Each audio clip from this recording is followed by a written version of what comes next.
especially online businesses. Good morning, Paulette. How are you? Because we're putting our stuff out there for everyone to see, like literally everyone in the world, right? So you have a brick and mortar business, you're exposing yourself to rejection from whoever you come in contact with, right, on your brick and mortar business. An online business, that population pool of people that could possibly reject you, gets times by a million, thousand, gazillion, however many people are on this planet.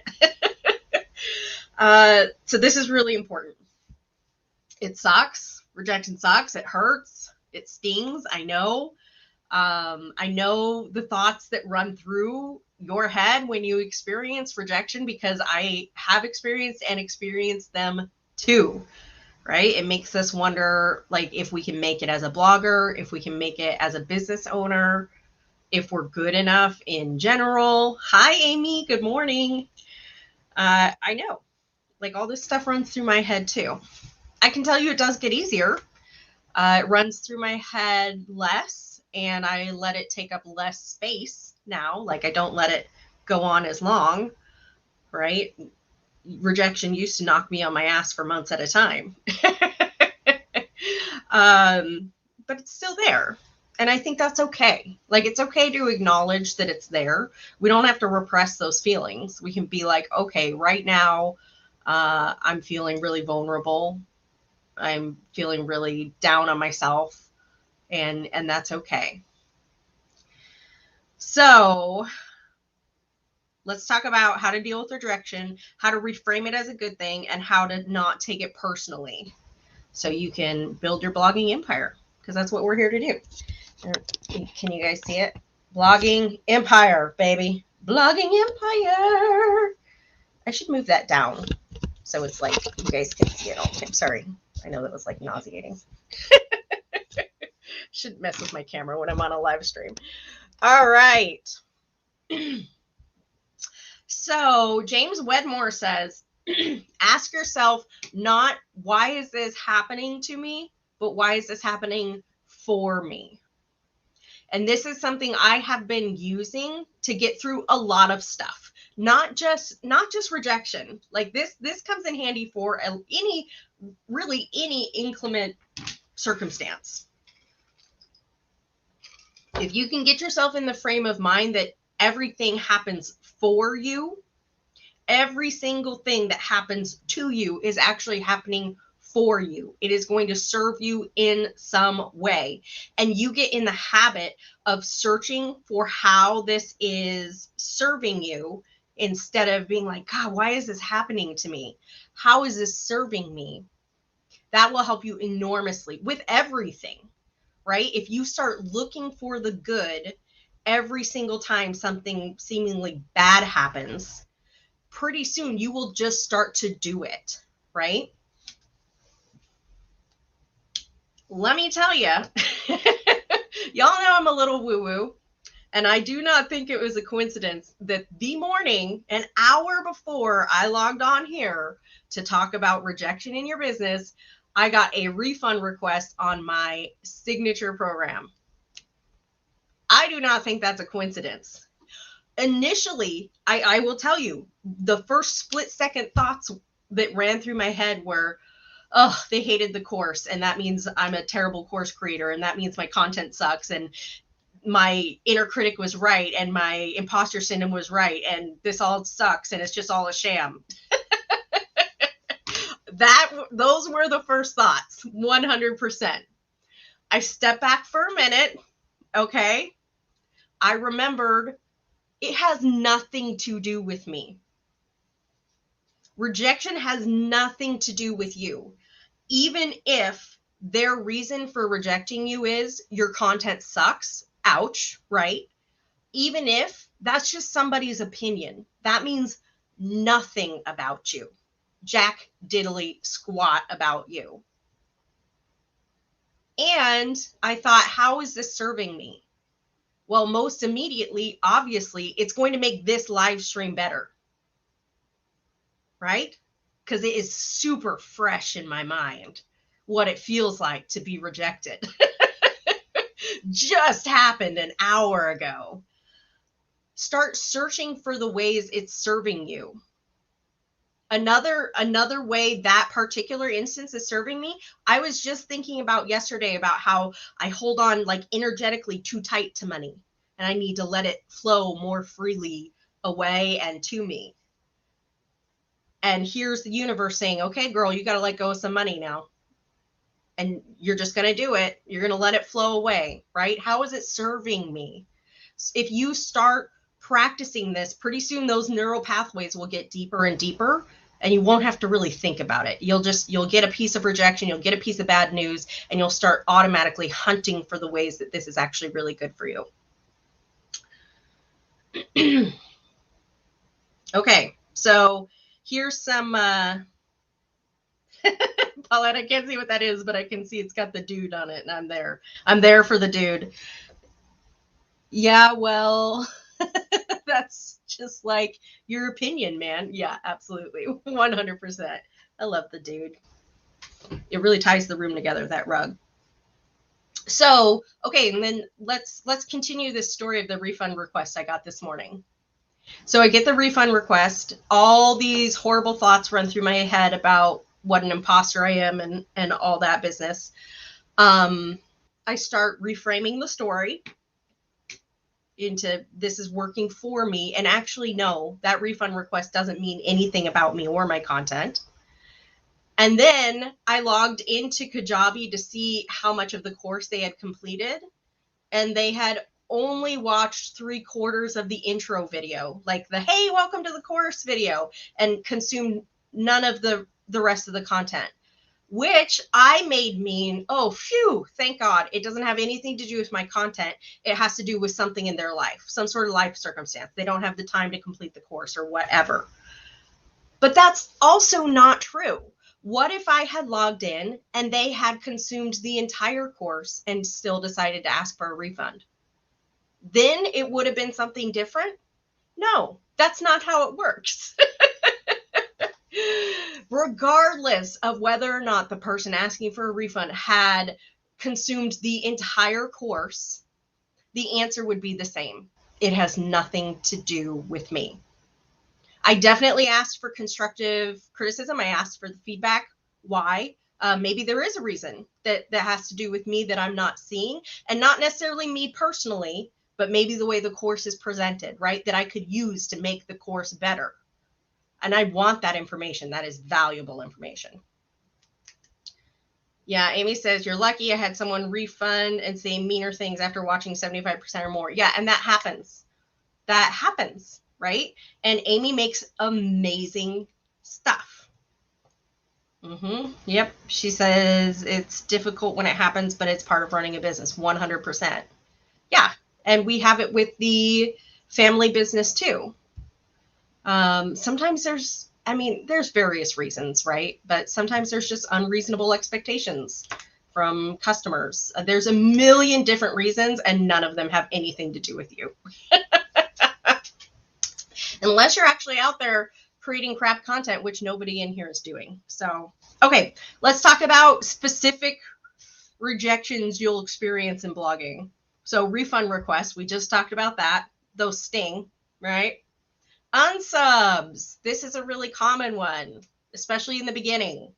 I remember when I got my first unsub, and I was like, oh, ouch.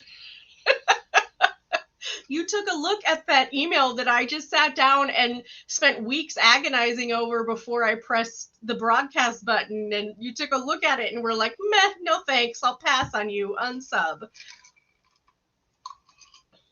I've reframed unsubs as a positive refining of my audience. Those aren't my people. Bye-bye. Critical and or mean email replies. I've gotten some meanies. I've also gotten some really good constructive criticism that was actually thoughtful, and some of them in particular really stung. They really sting when they show you a side of yourself that you don't want to see, right? When they're right. And they're just things that you actually should take a look at. Take them with a grain of salt, right? Again, it's somebody's opinion. But I've gotten constructive criticism that was happy-go-lucky. I've gotten constructive criticism that was not so happy-go-lucky, but still kind and thoughtful. And then I've gotten mean comments. The mean replies, I unsub, I block, I don't even bother replying to them. They're not worth my time, my breath, my energy. I know that's easier said than done. Like I said, I'm dealing with it this morning.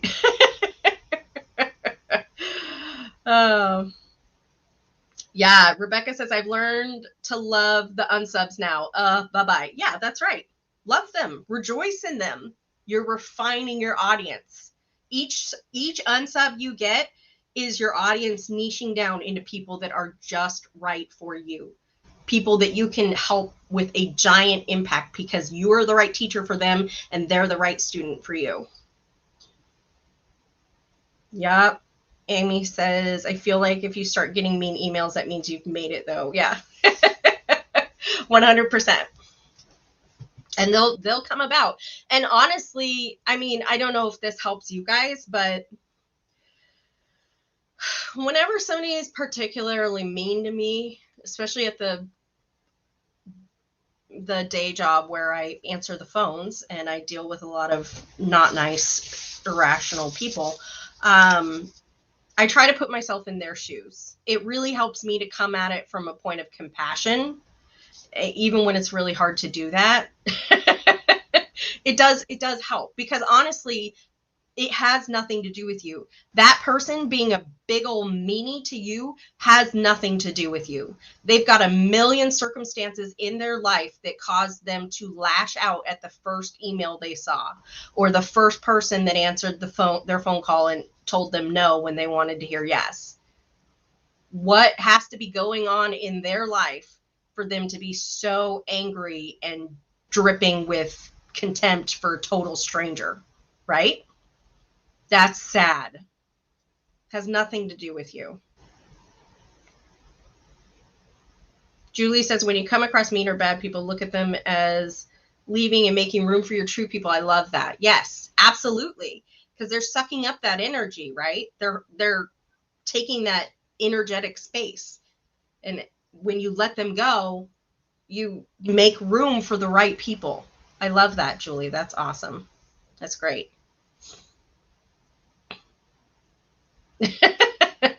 Amy says, you're not sparking joy for me, Miss Unsub. Bye.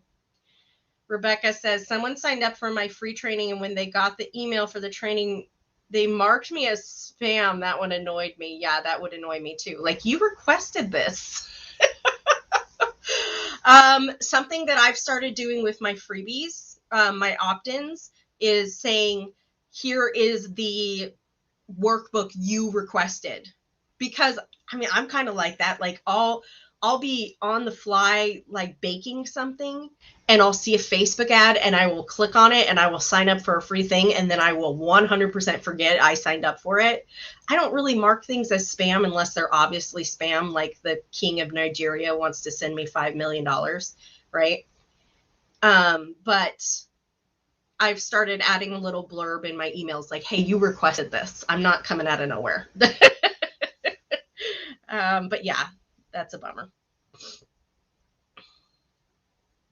Put on your mean people shields. Yep. Teflon mode activated. I love it. Yeah. And Amy says maybe it was an accident though, which is 100% true. One time, one of my vendors, when I was a purchaser for Marriott, they had a little rating system at the bottom of their emails that would, you know, it was like a star, and you would click on the star to tell their boss how they were doing. And I accidentally, on one of my most favorite reps ever, I accidentally clicked a 1 star. And there was no way to undo it. I emailed her right away. I was like, I'm so sorry. I didn't mean to click the 1 star. I would give you 1,000,000 stars. Yeah, clicks happen by accident, right? And honestly, sometimes people are just trying to unsub and they're clicking all over the place. Okay. Phew. Critical, mean comments on your blog posts, social media accounts, YouTube channel, etc. Be liberal with that delete button. Okay? That delete button is your friend. Now, I know a lot of people will like keep the mean comments because it boosts your algorithm or whatever, but the boost of the algorithm is not worth your mental health. Okay? That cannot be our life. That is not what we are here to build a business that we love, not to subject ourselves to mean comments all day long because it will boost the algorithm. If you have somebody else handling all of your social media comments and you don't even have to look at it, yeah, maybe do that. Sure, get that algorithm boost. But don't keep the mean comments for the sake of the algorithm at the expense of your mental health. No. Delete. If they are constructive criticism, that is a great opportunity for a conversation. You guys hear me say it all the time. This is not a cult. You're allowed to disagree with me. That is an opportunity for a conversation. And again, the more you practice getting constructive criticism and being like, okay, I hear you, let's have a conversation about this, the easier it becomes. It becomes way easier to not take it personally, to actually consider the other person's point of view and realize that it has jack shit to do with you. It gets much easier. But if they're just mean, delete, move on. Not worth it. No one opening your emails. Has anybody, let me know in the chat if you have beat yourself up over your email open rates. I have. Mine are pretty good now, but they didn't start that way. They didn't start that way. Rashonda says, I have a mean comment that's been sitting in my WordPress dashboard that I can't decide what to do with. Can't figure out how to word my response without being snarky. I mean, if it's mean, just delete it. They're not worth your time. And definitely not worth like the energetic space of what am I going to do with this? I would just delete it and move on. Right.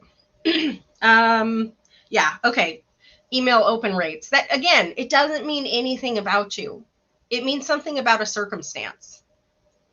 You need to improve your subject lines. That's what that means. That's it.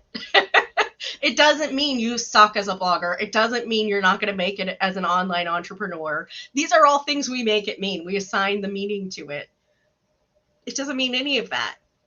It's just highlighting an area of improvement. That's it. That's it. Yeah. Lisa says it's the unsubscribers that bothers and sometimes it doesn't. Yeah. I don't know. I get so many unsubs now that I'm just really not even worried about it. I don't really even look at them anymore. They're kind of there, right? When you view your stats, you kind of have to look at them because they're right next to the other stats I want to look at. But I don't go, yeah. And the more you practice exposing yourself to them and making it not mean anything about you, the easier it will become. Yes. Oh, good. That's a good one. Yep. Take the high road. Amy says, I write, thanks for your feedback. It usually makes them mad. I love that. Heather says, amen to protecting your mental health. I just had a conversation this morning with a blogger friend about worrying about what others think if I'm not the highest and most educated in my niche. This is really common. This is a really common fear our inner critics like to amp up the volume on. But I still have tons of experience and lots to offer. Yeah. Heather, that book I was telling you guys about a few weeks ago called Meant for More by Lisa Sosovich, she addresses this in there. And it's a really nice, it's a short little book, but it's wonderful, not just for sales, but for situations like this. She says you don't have to be an expert. If you are just a little bit further along the path than the people you're trying to help, that's enough. And sometimes that's even better because you're not so far removed from their experience that you can't remember what it's like to be in their shoes because it was just a few steps ago for you, right? And it's okay to not know all the answers. It's okay to say, I don't know, and I'm going to look into that. Or I don't know, I'm not necessarily the resource for that, but I know somebody who can help you, right? Amy says, sometimes if I get a lot of unsubs, it's because I wrote something polarizing and they aren't my people. Yeah, it's sometimes a good thing. Yeah, it's like culling your list, right? It's like weeding out the people that aren't really your people, 100%. If you're milquetoast, if you're never offending anyone or you're never like repelling anyone, then you are being way too milquetoast to survive in this competitive online environment. 100%. I'm not saying you have to go out there and be an asshole. Just be yourself. And if people don't like it, that's good. Right? Oh, good. Lisa says that book still resonates with me daily. I'm so glad I was in your book club. Good. Yeah, we're going to do another book club in January. Yeah, no, that book resonates with me all the time too. It's such a good book. Let's see. Rushana says, all the comment says is that my art is trash. Screw them. Give them my number. To me, it's an opportunity to point out the obvious. Making art is a personal experience, but I'm super sarcastic and have a hard time holding that in. Yeah, I hear you. Okay, so here you're looking at it as like it's a learning experience for other people who are also leaving comments. That's awesome. Like you're even though it's a mean comment, you're considering leaving it there because it's going to benefit your audience. Like that's really selfless and awesome.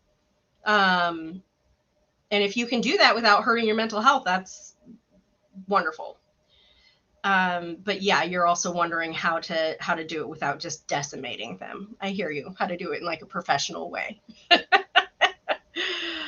Yeah, it's been a year already. Some coach was telling me I should post less guinea pig pics. No, yeah, those are my favorite. That's like James Wedmore in his van, right? Like half the people love hearing updates on his van and half the people don't.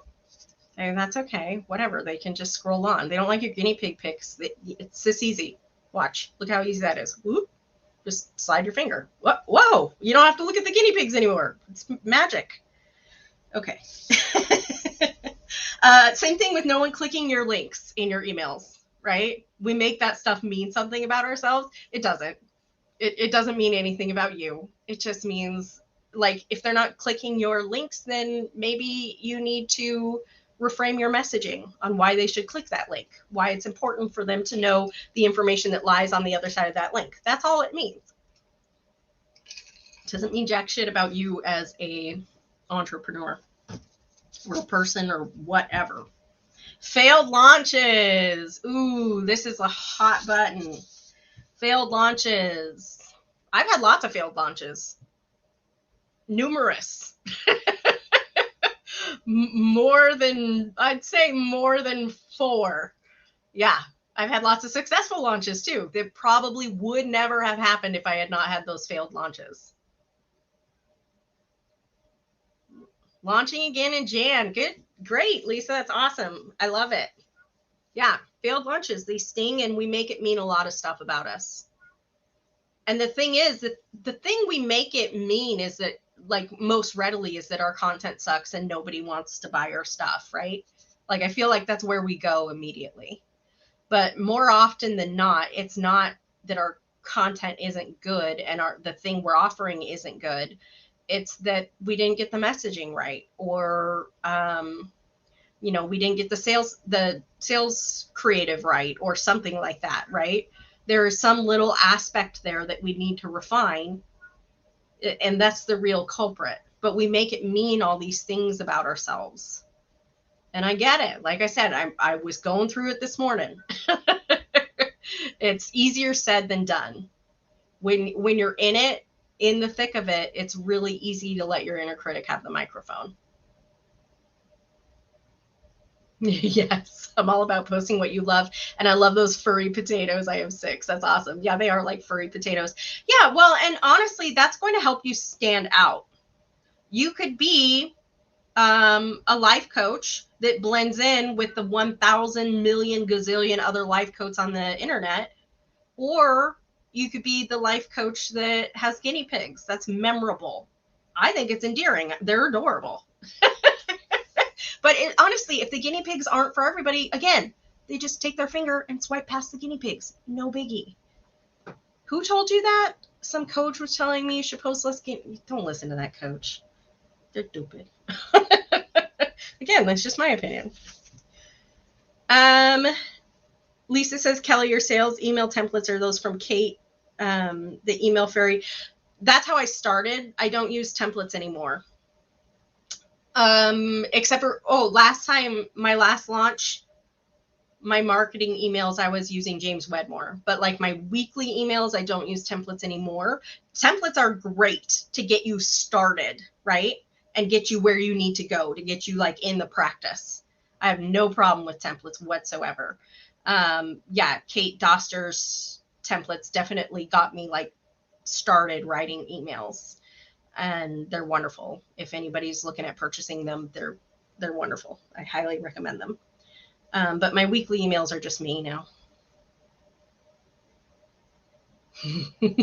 Rebecca got cut off from guinea pigs until you have a house, and then you'll have 1,000. It's that way with chickens. I started out with 6 chickens, and by the time I moved and had to rehome them, I had 30. So, you know, it happens real easy. Okay, how about other bloggers talking shit? Shit talking bloggers. How about that? Unfortunately, it happens, right? Unfortunately, some bloggers don't hold their tongue or not name names when they should. Like, it's okay to have opinions about people. You don't have to say their name. Yeah, it happens. It's unfortunate and it happens. Means nothing about you. But what if their audience believes it? Also means nothing about you, right? What if they talk shit about you and their audience believes it? Sorry for their audience. Man, I went through this when I was getting a divorce. I mean, that was forever ago. That was like 13 years ago at this point. But, you know, my ex-husband spread lies about me to everyone we knew. And I couldn't defend myself. And I honestly, I thought if they believe that about me, that's their problem and they don't deserve me.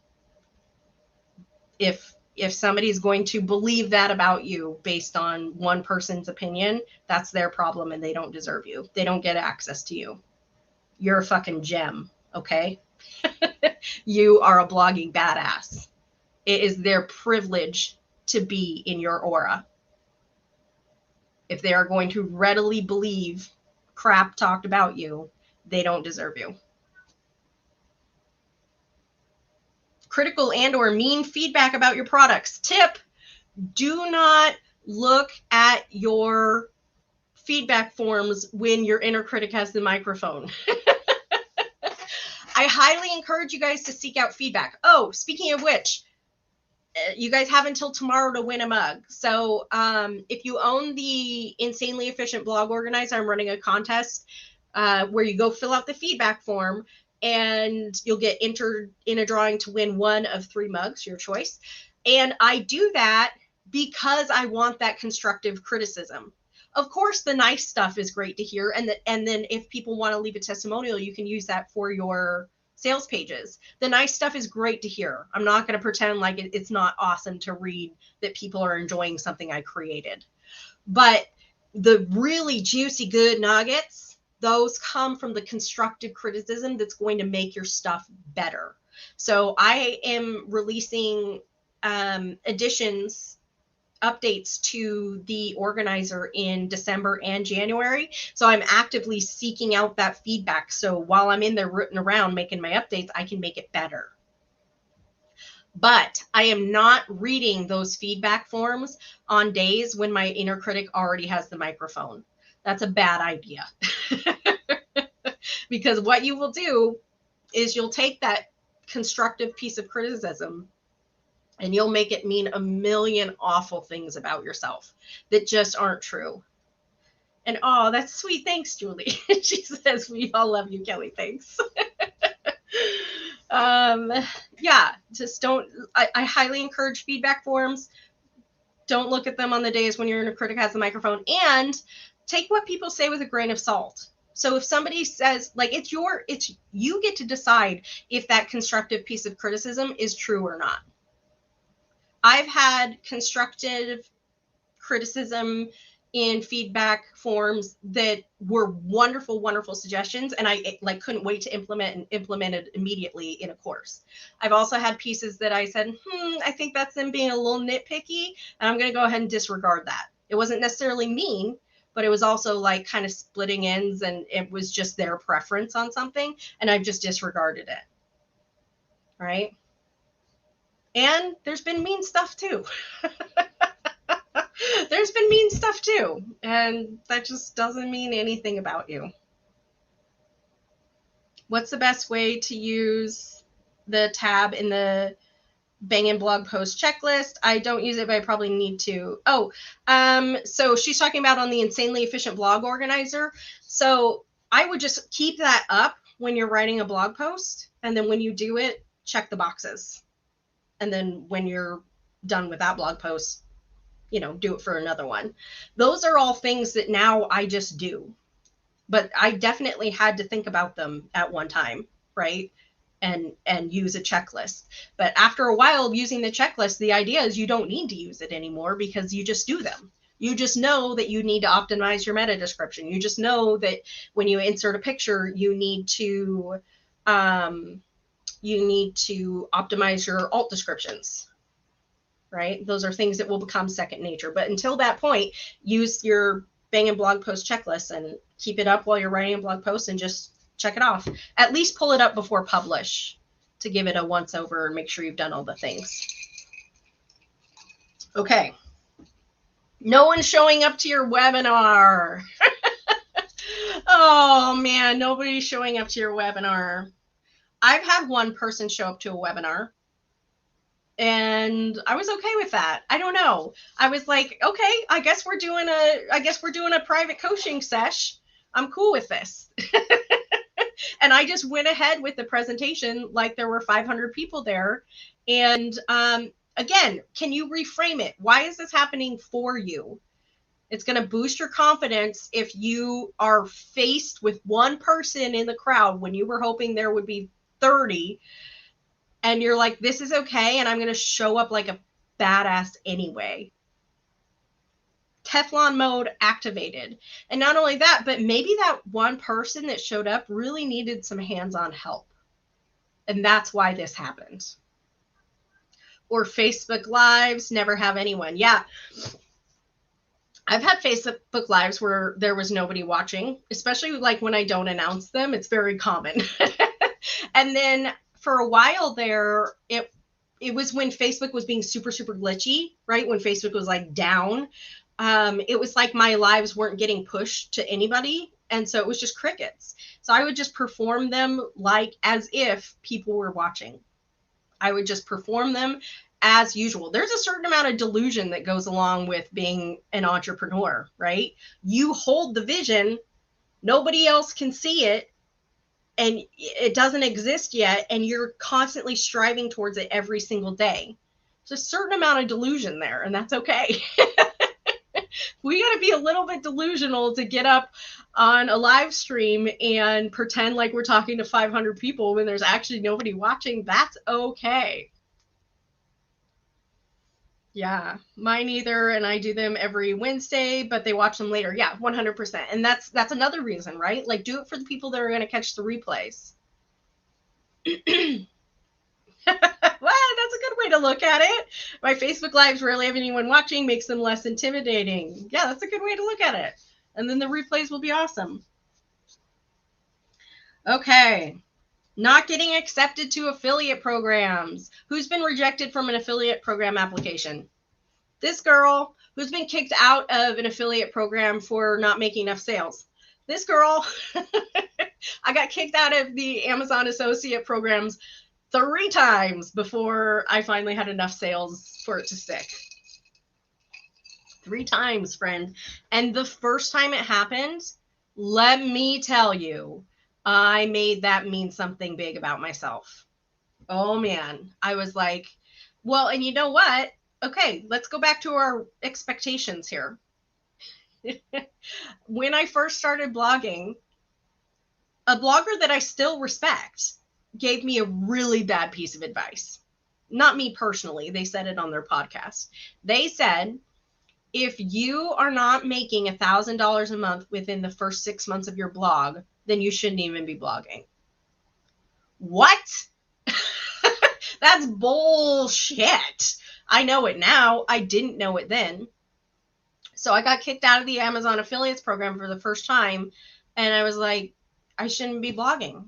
I not only am I not making the $1,000 a month they said I should be making, I'm making negative dollars a month. I made 0 sales from this Amazon thing and they kicked me out. I'm not good enough to be a blogger in this train wreck of a thought stream full of self-critical thoughts about how I'll never make it. All because I got kicked out of the Amazon Associates program, which I kind of feel like is a rite of passage as a blogger. Now that I'm looking at it, like when I hear about other people getting kicked out, I'm like, welcome to the club. You're in now. Yeah, not getting accepted to an affiliate program is usually a not yet. It's usually a not yet, right? Unless they specifically tell you like your content is misaligned with our products.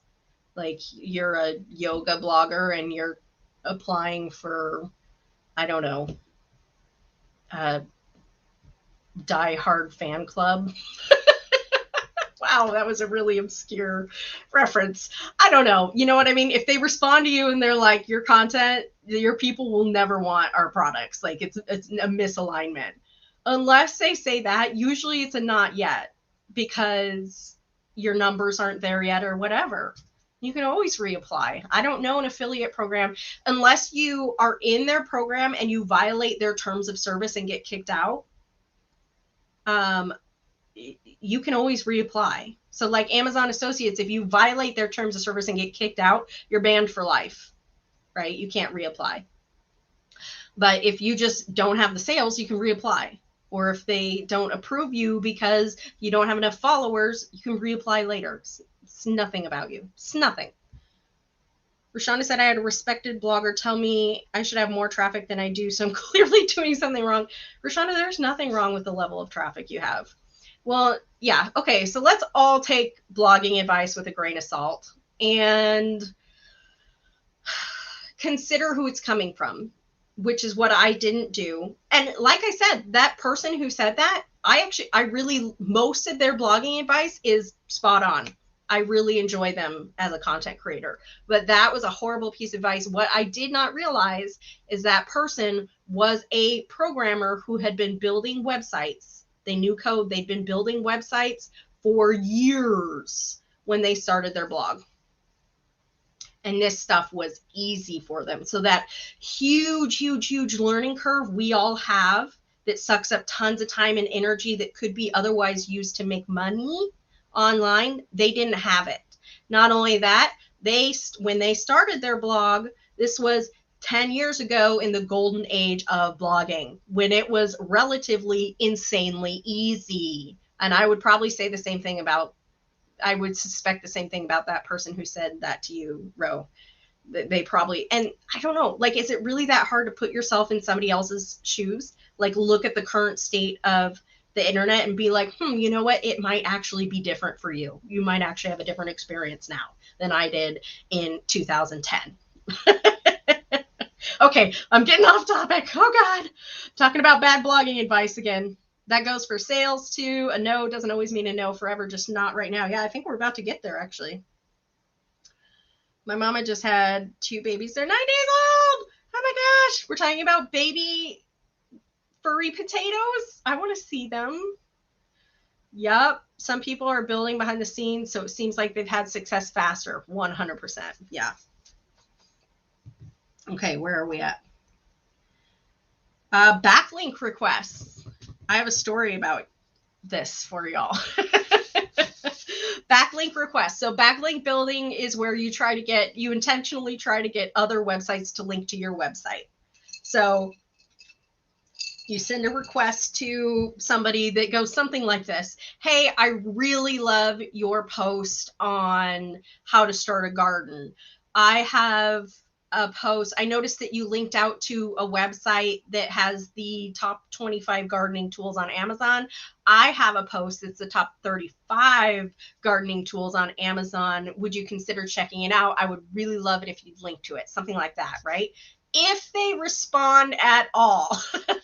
Most of the time they don't respond. If they respond at all, they may say yes, they may say no, right?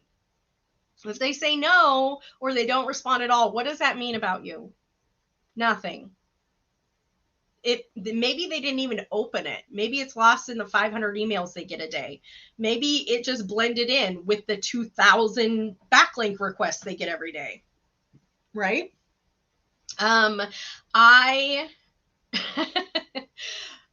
When I was a baby blogger, I did a blog post about bloggers that other bloggers should be following. Wow, that was a lot of bloggers. But I reached out to each blogger for permission to use a photo from their website. For some of them, it took a long time for them to get back to me, but they did. And they appreciated me asking for permission. And once I published it, I wrote to all of them and I was like, hey, just to let you know, it's live. I'd love it if you would share it with your audience. 2 of them ignored me. 1 of them responded with a very, very nicely worded no.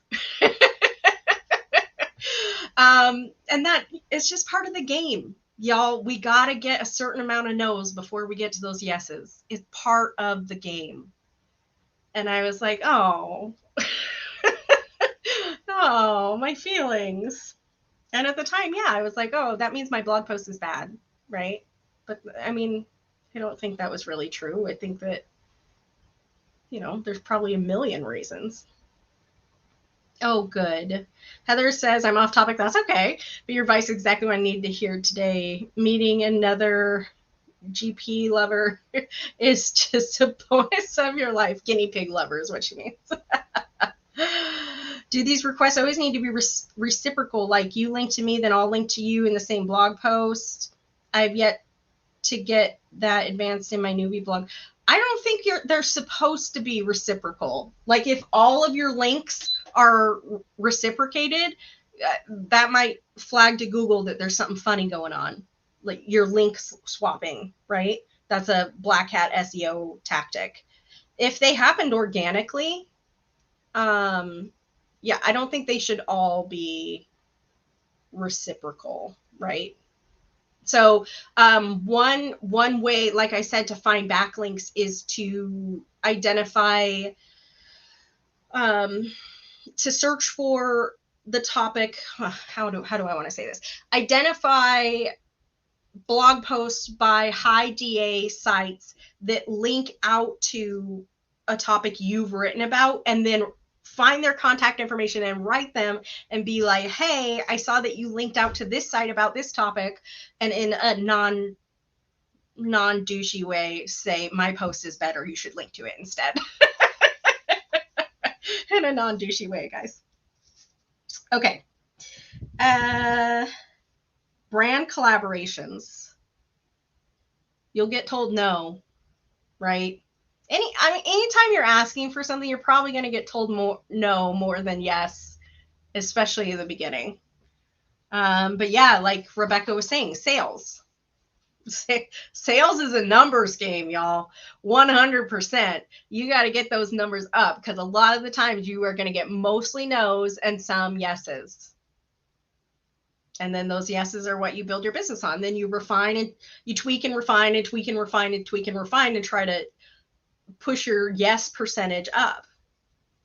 It's all a numbers game. It doesn't mean anything about you, right?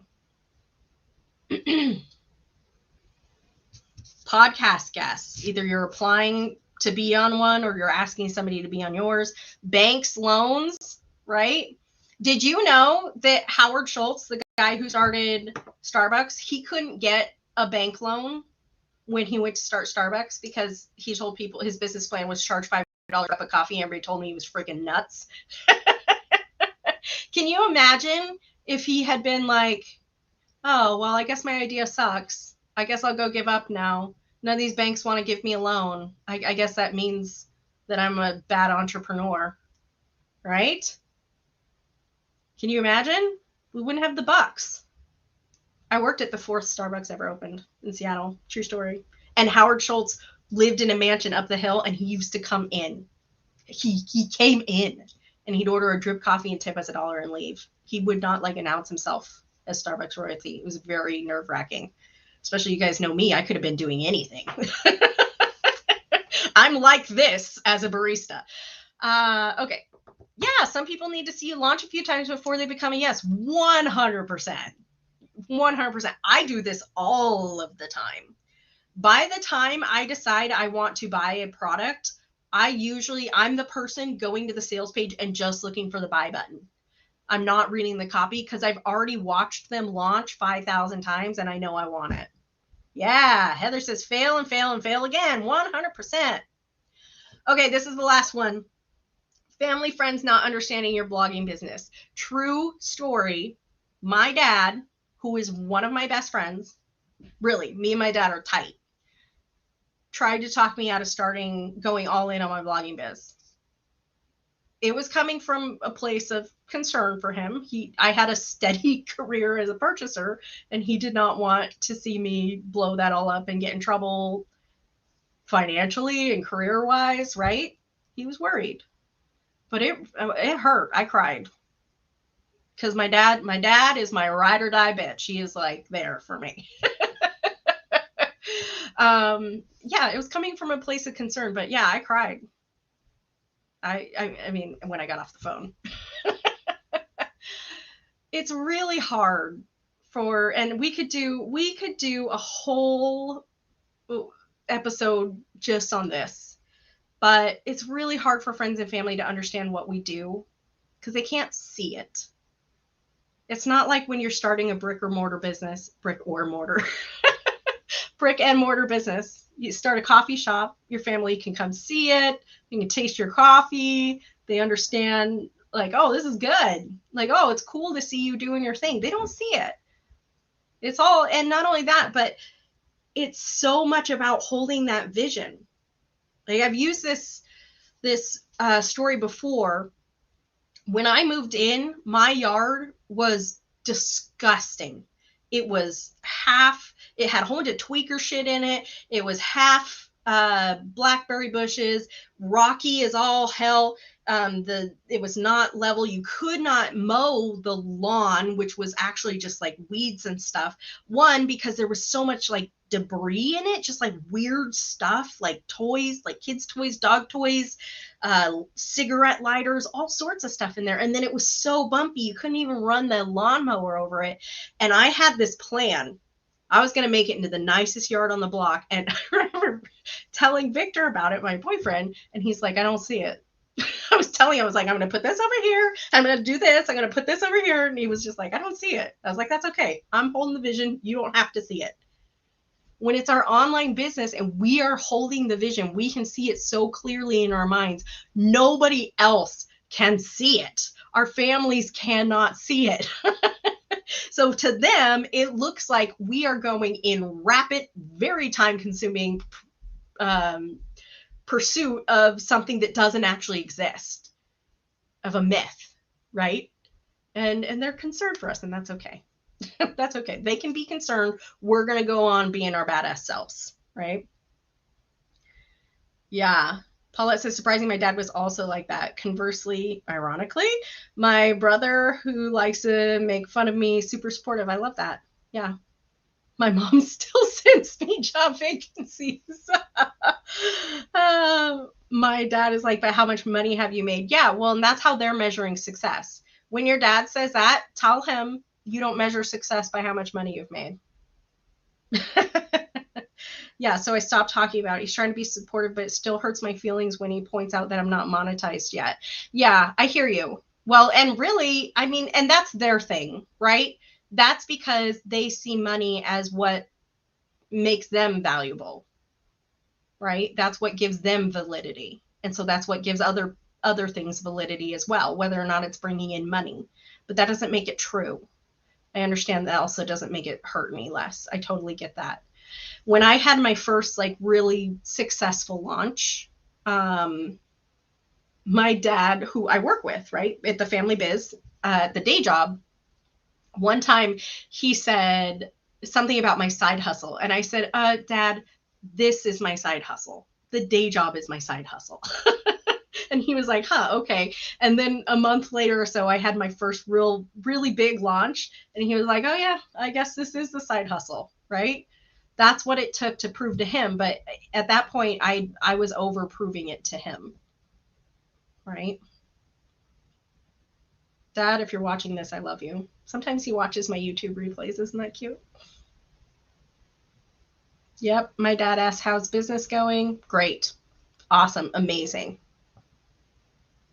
I've had good support, but I've also maintained a full-time job. Yeah, 100%. Yeah, that's my husband. Yeah, they can't see it. They can't see it, right? We're vision holders. Just like nobody could see Howard Schultz's vision of selling $5 cups of coffee, which are now like $8 cups of coffee, right? He was a vision holder, and everybody told me he was freaking nuts. Can you imagine being the banker that told Howard Schultz no now? Told you so. Nana, nana, boo boo. Okay, friends. That's all I got for you. Teflon mode activated. This gets easier, I promise. It gets easier. That doesn't mean it doesn't sting. It's for it to never sting. Like you get rejected hardcore and it just doesn't sting at all, and you go straight to the this has nothing to do with me. This is serving me for a reason. This is happening for a reason, and totally skip, even if it's just for a few seconds, totally skip the inner critic part. That takes a lot of shadow work and a lot of practice, which means a lot of rejection, right? It gets easier.